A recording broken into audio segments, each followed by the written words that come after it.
시청자 여러분 안녕하십니까? 제가 지난번에 짜장면 짬뽕 2개 메뉴만 강요하는 그 외에 다른 메뉴의 선택을 허용하지 않는 한국 정치에 대해서 비난한 적이 있습니다. 자, 이런 두 정당의 독점에서 나타나는 가장 대응적이고 나쁜 영향력은 결국 상대만 이기면 내가 이긴다는, 그러니까 내가 잘하려고 노력하는 게 아니라 상대가 못하면 내가 저절로 이긴다. 상대의 실수와 상대의 오류와 상대의 헛발질로 내가 잘하지 않아도 이길 수 있다는 겁니다. 정치에서 잘하려고 노력한다는 건요, 그야말로 다수 대중의 입장에 서서 그들의 삶을 개선시키고, 그리고 우리 사회의 각종 시스템을 개혁해서 다수 중산층 서민의 삶을 더 낫게 만드는 그런 과정입니다. 그래서 이렇게 개선하고 개혁하는 과정은 필연적으로 기득권의 손실을 동반합니다. 부동산 문제를 개혁하려면 투기꾼들이 손실 보겠죠. 정치를 보다 더 투명하게 만들면 정경유착하는 정치인들이나 기업인들이 손해를 보겠죠. 지방자치에서 뜯어먹고 사는 토들이 손실을 보겠죠. 자, 교육행정을 개선하면 지자체 예산의 21%를 자연빵으로 교육 예산으로 돌리면서 뜯어먹고 사는 교육감 이하 교육 공무원들이 손해를 보겠죠. 그래서 개혁이 안 되는 가장 큰 이유는 이 각 분야의 기득권 카르텔들이 이미 침을 발라놓고, 그래서 자기 분야는 고치지 못하도록 방해한다는 데 있는 겁니다. 그래서 이 두 당이 국민 앞에 서로 우리 사회의 이 나쁜 측면들을 개혁하고 바꾸겠다고 약속하는 것은 자신들의 한마디로 먹잇감을 스스로 없애버리는 것과 같기 때문에 굳이 개혁하고 부패 척결하고 정치가 좀 더 맑아지고 또 국민의 요구들을 수용하는 쪽으로 가지 않고 아주 교활한 말장난과 정치 공학적인 이 잔재주를 발휘하면서 상대방을 뭉개가지고 그 속에서 이기려고 하는 겁니다. 자, 이재명이라는 희대에 좀 부패한 듯도 보이고 또 사상도 좀 이상해 보이고 북한에 돈도 준 것 같고 또 적당히 지역의 토들하고 유착해서 편의를 봐주고 그 대가로 금전적 이해관계나 이런 것들을 취하는 것도 같고, 그런데 꼬리는 잘 안 잡히는 자가 어느 날 선동 하나로 이 대중들을 휘어잡아서 야권에서 대선 주자가 되고 또 더 나아가서 당 대표가 되고 국회의원이 됐어요. 자, 그런데 저자의 실체를 밝히면 그야말로 우리가 저절로 이길 것 같아. 그래서 저 이재명이가 지배하는 민주당이 얼마나 허접한가를 입증만 하면 우리는 선거는 앉아서 이긴다. 다만 저 부패하고 허접하고 선동에 능한 자가 사라져버리면 그때는 우리가 이길 방법이 없다. 자, 그래서 저자를 가지고 이제 잘 다뤄서 끌고 가면 국회에서 체포동의안을 가결시키고 또 가결이 되면 된 대로, 부결이 되면 부결된 대로, 또 저자의 영장실질심사에서 영장이 발부되면 발부된 대로, 기각이 되면 기각이 된 대로 저자를 계속 공격하면 결국은 야권이 지리멸렬해지면서 우리가 이 총선에서 이기게 된다. 그래서 이기면 되지. 그 외에 다른 거는 필요 없다. 저 당보다 한 석이라도 많이 이기면 그걸로 우리는 정권은 걱정 없이 탄탄대로다. 지금 이렇게 생각하는 거예요. 자, 이렇게 생각하는 국민의힘 여권에서는 뭘 안 하겠습니까? 국민을 위한 과감한 사회개혁을 안 하고 있죠. 여권은 지금 자유라는 말을 갖다가 앞에 내세우면서 그야말로 한국의 이 기득권에게 가장 좋은 자유 기회를 제공할 수 있어요. 뭔 자유? 돈 벌 자유의 기회를 제공하려고 노력하고 있어요. 자, 보통 이런 것을 신자유주의라고 말을 하는데 전 세계에서 어디에도 이제 신자유주의를 하겠다는 나라가 없습니다. 이것은 이미 금융위기 때 전 세계를 말아먹은, 그리고 그 나라의 제조업을 황폐화시키고 투기 금융 자본을 가지고 들어오고, 그리고 외노자들을 갖다가 개입시키고, 그리고 각 상품 시장을 개방해서 외국의 물건들이 막 들어오고, 그럼으로써 이 신자유주의라는 것은 나라를 처음에는 무역상으로나 여러 가지 이득이 있을 것처럼 보였지만은 결국은 그 나라의 모든 산업과 일자리와 이런 것들을 말아먹고 투기 자본이 판을 치도록 만들고 있고, 이런 아주 나쁜 제도다라고 결론이 났습니다. 그런데 이런 신자유주의를 여건히 표방하면서 총선까지 바꾸려고 하지 않아요. 자, 그 속에서 지금 부동산발 위기가 지금 익어가고 있는데, 이 부동산발 위기를 갖다가 본질적으로 해결하기 위해서 거품을 터뜨리고 이렇게 깨면서 그야말로 위기의 본질인 이 부동산의 문제들을 축소시켜가는, 부동산 부채의 문제를 축소시키려고 하는 노력은 하지 않고, 오히려 부동산이 가격이 떨어져서 거품이 터질까봐 겁을 내면서 국가가 나서서 특례 보금자리 론이니 50년 만기를 갖다가 하면서 한 6개월간요 돈 빌려서 집 사라고 부동산 투기 거품을 꺼트리지 않으려고, 그래서 건설회사가 망하고 금융기관이 망하는 걸 막으려고 엉뚱한 정책을 했어요. 자, 이런 정책을 하고도 금리가 내려가면 별 문제가 안 될 거라고 안이하게 생각했다가 미국의 금리가 앞으로 한 2년은 기본적으로 고금리가 유지되고 고물가가 유지되고 고환율이 유지된다. 자, 이렇게 되니까 이제 완전히 당황하고 있어요. 자, 이런 정책도 기본적으로 아파트나 부동산 가격은 올라가는 것이 낫다라는 평소에 심정적인 지지가 없었으면 이런 행동을 할 리가 없죠. 그래서 이런 식으로 본질적인 개혁은 하지 않고요, 오히려 기득권의 투기 이익을 수호하기 위해서 노력하는 모습을 보이고 있어요. 그러면서 해외 순방하고 엑스포 유치하겠다고 합니다. 근데 해외 순방한다고 지지율 올라가고 엑스포 유치한다고 지지율 올라가고 그러겠습니까? 월드컵을 유치한다고, 올림픽을 유치한다고 지지율이 올라가겠습니까? 그런데 이런 걸 엑스포를 유치하기 위해서 47개국과 다양한 행태로 유엔에서 만났다, 코피가 났다. 자, 이런 미담을 소개하고 있습니다.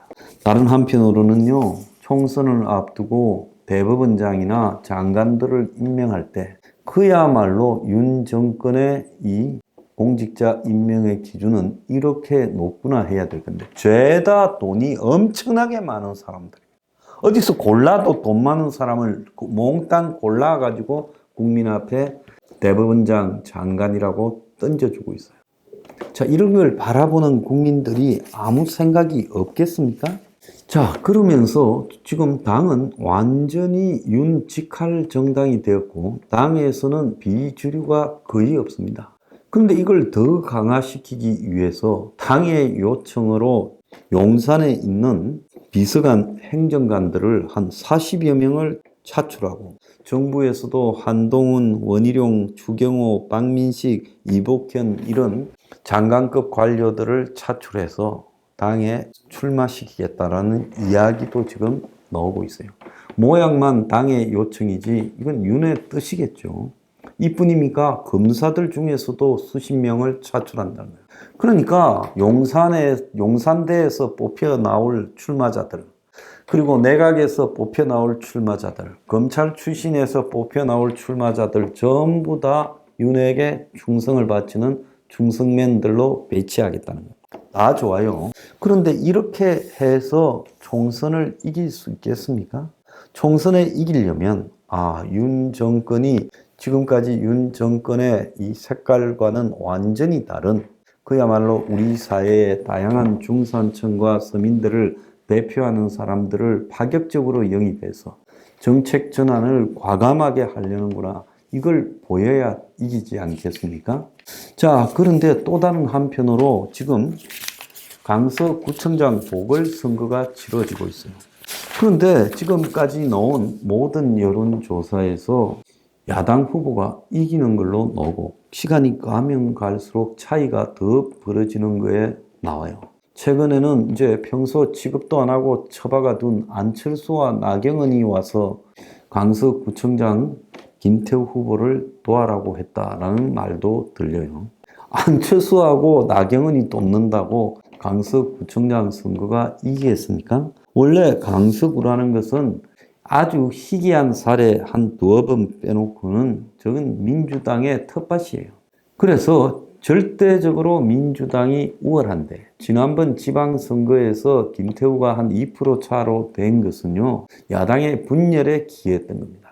야당의 공천이 결정적으로 잘못됐어요.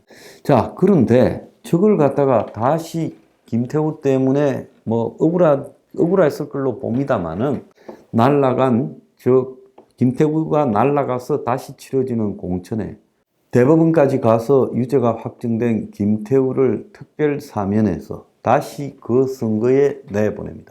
이게 구청장 선거는요, 별 의미가 없이 사람들이 구청장 보궐선거를 10월 11일 날 했나라고 물을 정도로 조용히 넘어가는, 특히 지금 서울이고 강서구다 해서 내년 총선의 서울 선거의 바로메타다. 어떻게 보면 전국 선거의 바로메타다라고 하면서 사전에 치러지는 총선이다. 이렇게 지금 의미 부여를 하고 있는데, 의미 부여를 할 게 아니라 의미를 격화시켜서 그냥 대충 전직 관료 하나 그냥 강서구청장에 내보내서 조용히 지는 게 상책인 선거였어요. 이길 수도 없고요. 그런데 그 선거에다가 지금 대통령이 자기 때문에 보궐선거를 하는 사람을 특별 사면까지 시켜서 또 내보내요. 오기고 똥꼬집이겠죠. 그 바람에 어떻게 됐어요? 윤이 저렇게까지 이기겠다고 하는 마당에 저 선거가 이제 김태우가 화제의 중심이 되고 김태우를 저렇게 내보낸 데는 윤이 있다. 그래서 윤에 대한 마치 중간 평가고 앞서서 보는 총선이다라고 키워버렸어요. 자, 저기서 지면 이제 총선에 진다라는 공포감이 여권을 지배하지 않겠습니까? 서울에서 이거 싹쓸이 당하는 거 아닌가라는 공포감이 지배하지 않겠어요? 무엇 때문에 이렇게 하는가? 이해가 안 가지요. 자, 그때쯤 되면 이재명을 구속시킬 수 있으니까 여론이 바뀔 거다 이렇게 생각합니까? 물론 이재명에 대해서 지금 충성파가 있고 지금 정청래가 설치고 개딸이 설치고 숙청하고 오늘 홍익표가 원내대표가 되고 그래서 지금 친문 최고위원은 쫓아내고 친이재명 최고위원들이 당을 장악하고 권한 대응을 정청래가 맡아서 내년 총선까지 끌고 가고 공천도 하고 이재명이 옥중 결재하고 다 저거 생각이죠. 야당이 굉장히 빠른 회복력을 보일 거예요. 자, 그렇게 되면 어떻게 되겠어요? 개딸들이 뭐 대단해 보입니까? 그날 이재명이가요, 국회 체포동의안 가결되고 난 뒤 30분 뒤에 여의도에 가봤더만은 길거리가 조용합니다. 일부 골목에서 조금 떠들어요. 그래서 개딸도 별거 아닙니다. 민주당의 친 이재명도 별거 아니에요. 정상적인 상황에서 정권이 야당 대표를 집어넣겠다고 저렇게 하면요, 진짜 억울하게 저렇게 하면 국민들이 들고 일어나서 21세기의 대한민국에 야당 대표를 깜빵에 집어넣겠다? 아마 정권 무너질 거예요. 그런데 이렇게 하는데도 불구하고 천하가 조용한 이유가 뭐겠습니까? 이재명 패거리 몇 명만 떠들고 까불고 있어요. 똥인지 오줌인지 모르고. 이거는 국민 다수가 보더라도 정권이 야당 대표를 제거한다는 게 아니라 저 사람이 워낙 많은 의혹을 자처해서 대가를 치르고 있는 부분이다. 이렇게 보지만은 여권도 어지간히 자기들이 선거 이기고 싶은 꼼수에 그런다 생각해서 추접다. 그냥 너끼리 알아서 해라고 다 한 발짝 물러나서 조용히 보고 있는 거죠. 그래서 물어보면 옳으냐 그러냐가 거의 비슷비슷하게 나오고 있는 겁니다. 자, 이런 것을 안다면요, 이제 선거가 치러진다면 어떻게 하겠습니까? 그건 내가 잘해야 되는 거예요. 내가 민주당을 압도할 만큼 중산층과 서민에게 정말 그들을 생각한다는 그런 모습을 지속적이고 반복적이고 보여줘서 그게 윤석열과 국민의힘의 이미지로 만들어야 되는 거예요. 그런데 어떻게 합니까? 지금 민주당의 이재명이를 주물러서 이렇게 하면 유리할까 저렇게 하면 유리할까만 고민하고 있어요. 강서 구청장 선거를 조용히 지는 선거로 덮어야 되는데 저걸 갖다가 또 공천해서 지금 시끄럽게 만들고 있어요. 그런데 지금 전문가들은 하나마나 저건 졌다라고 벌써 이야기가 나오고 있어요. 왜 이럴까요? 내가 잘할 자신은 없고 상대를 주물려가 상대 집구석에 싸움이 벌어지고 난리가 나고 자 그래서 우리가 어부지리로 이긴다? 아니면 상대가 백에 똥칠을 할 때까지 물러서지 않고 온갖 추악한 모습을 보이도록 해서 우리가 이긴다? 상대가 옥중에서 결제하고 공천하는 모습을 보여서 이긴다? 이재명이 쫄병 정청래가 당을 장악해서 설치면 이제 국민이 혐오를 느껴서 우리가 이긴다? 그것만 생각합니까? 항상 상대편은 내 뜻대로 되는 게 아니라 상대 집안의 여러 가지 이해관계로 해결되는 겁니다. 내가 저 야권에 좀 아는데 저 사람들은 이재명만 정리되면요 순식간에 지도부가 정리되면서 비대위를 띄울 거예요. 자, 정치를요 어떻게 이런 식으로 합니까? 너무나 단순하고 유치하다는 겁니다. 그래서 내가 잘할 생각은 절대 안 하고 상대방을 헷갈리게 만들어서 이기겠다? 참, 그래서 선거 이긴 애 있으면 나와보라 그랬어요.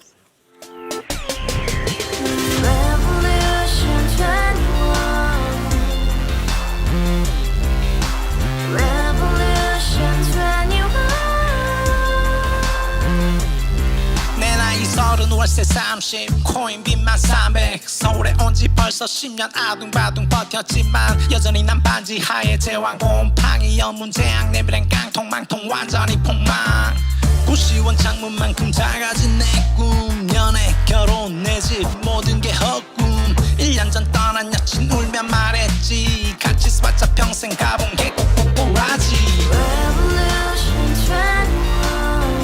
가바후스 700 나도 소유주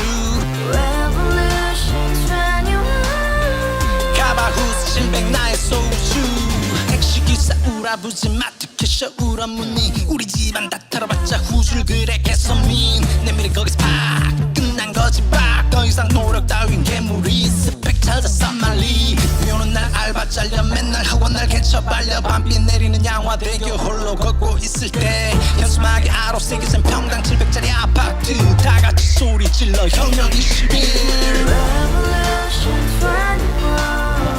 가바후스 700 나도 소유주 가바후스 700 나의 소유주 Together in the house, brand new day, and your dream had just begun. Revolution 21, only hope and happiness. 너의 곁에 내가 영원히 함께. 지금까지 정치인들 입만 열면 찝찝찝 개소리 멍멍멍 쳐다